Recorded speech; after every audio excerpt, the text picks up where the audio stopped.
Dios te salve, Reina y Madre de misericordia, vida, dulzura y esperanza nuestra. Dios te salve, a ti llamamos los desterrados hijos de Eva. A ti suspiramos, gimiendo y llorando en este valle de lágrimas. Ea pues, Señora, abogada nuestra, vuelve a nosotros tus ojos misericordiosos. Y después de este destierro, muéstranos a Jesús, fruto bendito de tu vientre, oh clemente, oh piadosa, oh dulce Virgen María. Ruega por nosotros, Santa Madre de Dios, para que seamos dignos de alcanzar y gozar las promesas y gracias de nuestro Señor Jesucristo. Amén. Queridos amigos, gracias por sintonizar una vez más, por visualizar este video. Vamos a compartir la palabra de Dios, esa palabra de Dios que nos fortalece, esa palabra de Dios que nos ilumina, que nos acompaña en el día a día. Y las lecturas de este día están tomadas, la primera lectura del apóstol San Pablo a Timoteo, capítulo 2.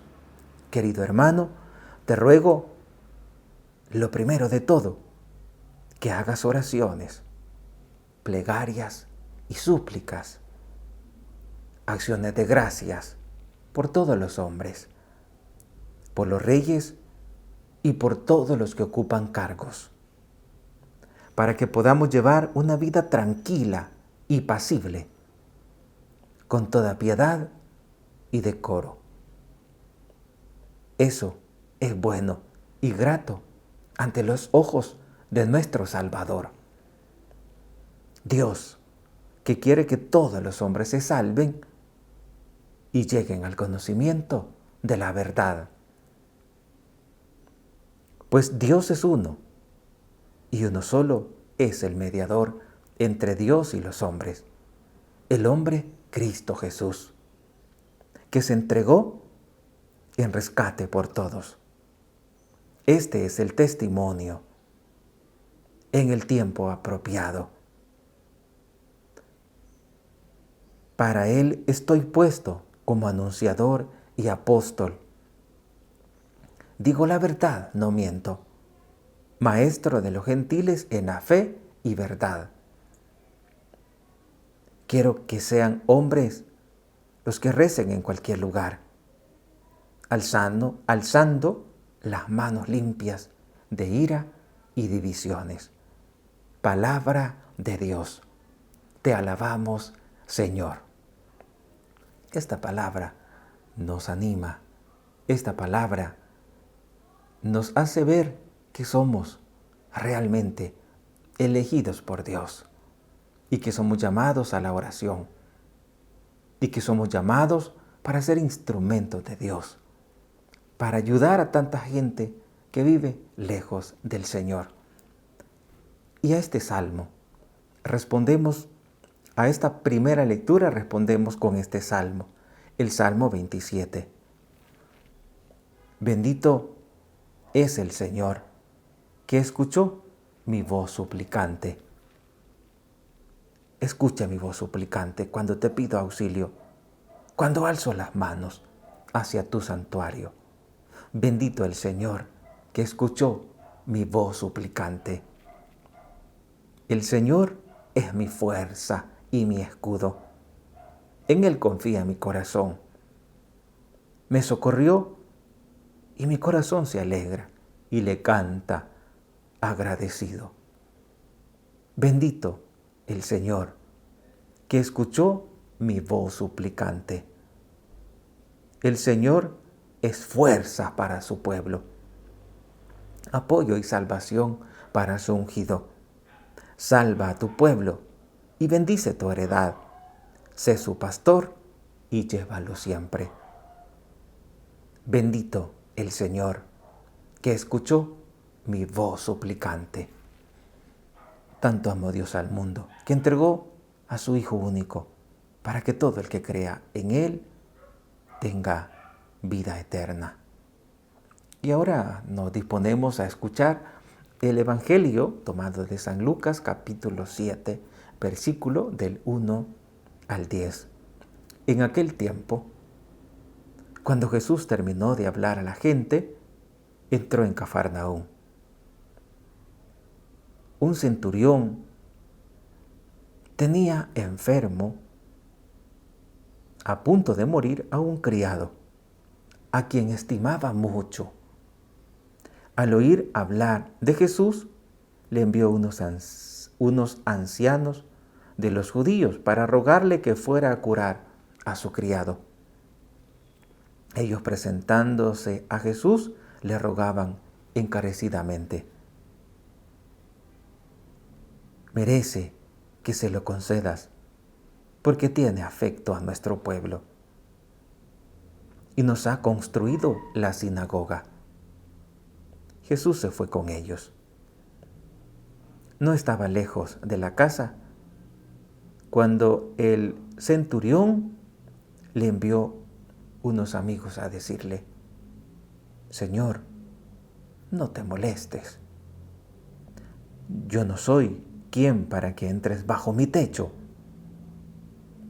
Por eso, tampoco me creí digno de venir personalmente.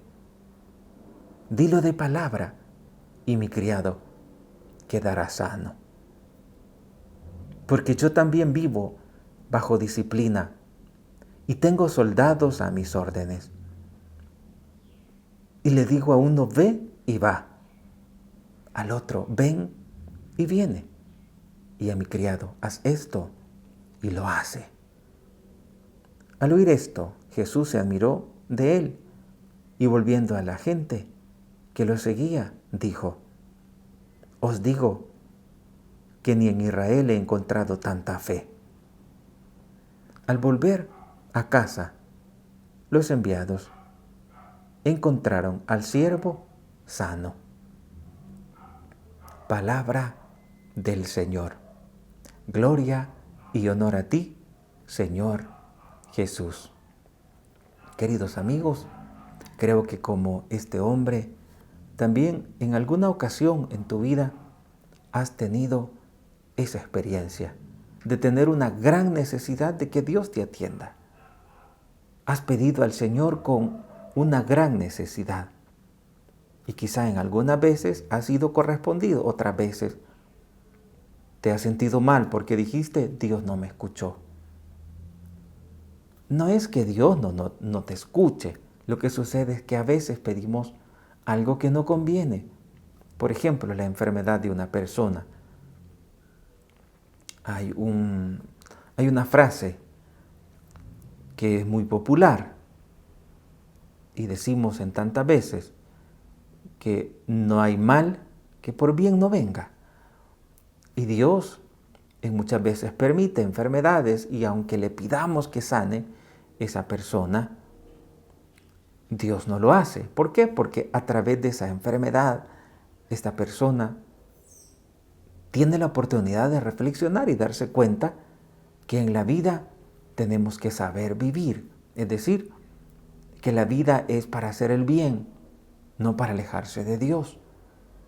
La vida es para hacer el bien al prójimo, para ser felices a los demás, no para fallarles, no para aprovecharnos de los demás. Y la enfermedad nos permite entrar en esa etapa de reflexión y poder darnos cuenta que tenemos que cambiar. Entonces, si le pedimos al Señor: Señor, quiero que sane a esta persona que tanto quiero, pero Dios sabe más que usted. Por lo tanto, si Dios mira que para esa persona a la cual tú estás pidiendo, esa enfermedad le conviene, porque gracias a esa enfermedad será como un medio para que tu amigo o tu amiga por quien estás pidiendo reaccione, pues Dios no te va a atender, pero te va a dar algo mejor. ¿Qué es lo que pides definitivamente? Pides que esa persona sea feliz, que esa persona deje de sufrir. Si Dios te atendiera y sanara a esa persona, entonces esa persona estuviera con salud, pero una salud meramente corporal. Y en cambio, si Dios permite que esa enfermedad esté un poco más de tiempo, esta persona no solamente va a sanar de su cuerpo, sino que también va a sanar de su espíritu. Esa enfermedad le hizo reflexionar y por eso él ahora es una persona diferente. Y entonces Dios escuchó tu oración. Solo que, como decimos, Dios, el tiempo es de Dios. A uno solo le compete pedirle, pedirle. Y es la invitación que el apóstol nos ha hecho en la primera lectura.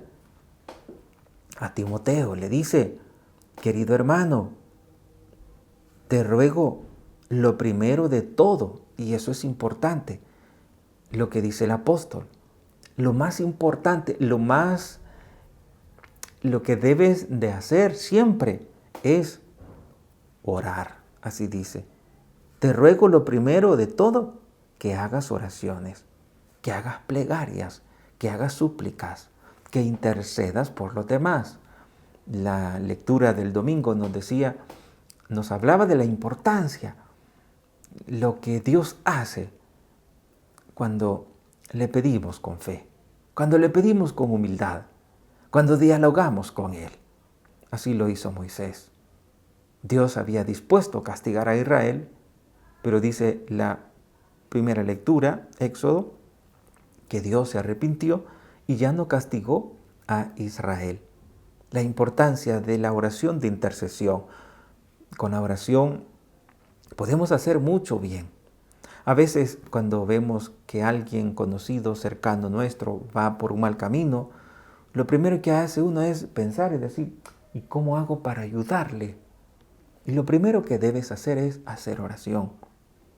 Es lo primero. El apóstol dice: lo primero de todo, que hagas oraciones, que hagas plegarias, que hagas súplicas, acciones de gracias por todos los hombres. No dice solamente por tus conocidos, dice por todos los hombres. ¿Y por qué el apóstol nos dice que tenemos que orar? ¿Por qué le dice a Timoteo: tienes que orar por todos los hombres? Porque todos formamos un solo cuerpo. Somos la iglesia. Todos, la salvación es para todos. La misericordia es para todos. Y a todos, el Señor, como decía el Papa Francisco el día de ayer, decía: eres ¿cómo es la palabra?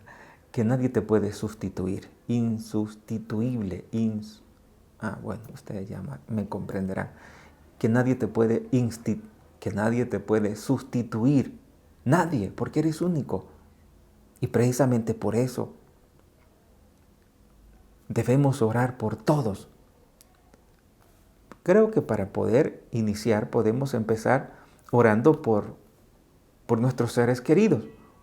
Pero definitivamente por quienes más tenemos que orar es por aquellos que están solos, que se sienten agobiados, que ya no tienen fuerza para continuar. Que la Virgen Santísima nos ayude para que juntos podamos descubrir la importancia de acudir a Dios, no solamente para nuestra necesidad, sino que la oración tiene que ser siempre para los otros. Decía un santo que si todos oráramos para todos, todos estuviéramos recibiendo la oración de todos. Pero si somos egoístas, cada quien recibe el fruto de su propia oración. En cambio, si todos oramos por todos, todos estaríamos recibiendo el fruto de la oración de todos. Y por eso en la primera lectura dice que hagamos oraciones, que hagamos plegarias, que hagamos súplicas por todos los hombres. Y en el Evangelio encontramos a estas personas que acuden a Dios a pedirle por un enfermo. Y así también esta persona que había mandado